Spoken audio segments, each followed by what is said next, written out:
کابلستان را افغانستان نگو، نیک گو کابل بگو افغان نگو.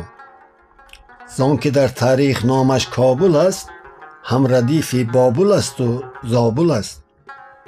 زادگاه رستم زال است این، بس مکانی نیک اطفال است این. پایگاه خسرو است و کیقوباد، آنچه از تاریخ می داری به یاد. این دیار کابلستان است و بس، اردوگاه آل سامان است و بس. زادگاه مولوی بلخی است، پایگاه مولوی چرخی است.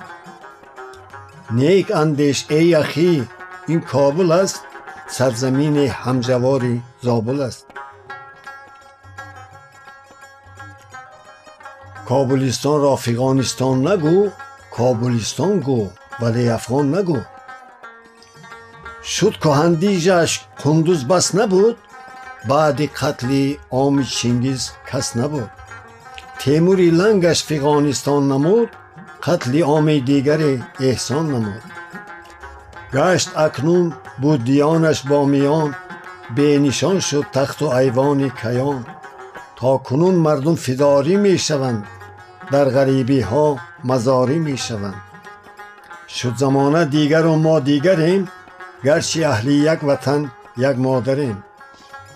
گر تو تسلیم خدای خود بیا، با خدا نیستد رهایی از خدا.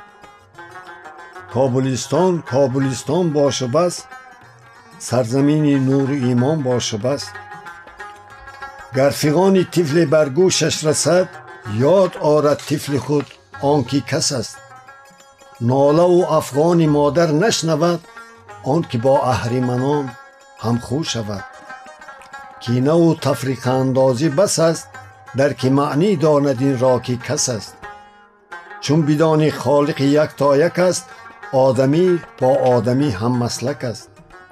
علم آموزید تا عارف شوید، از بد و نیک جهان واقف شوید.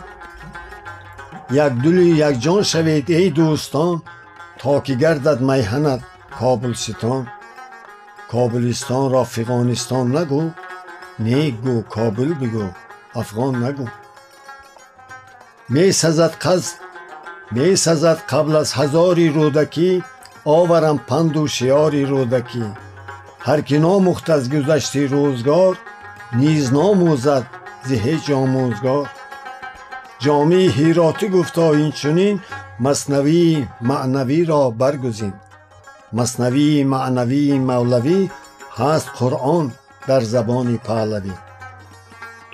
مولوی گفتا که ای صدر کبار، نقطه میگویمت در گوش دار.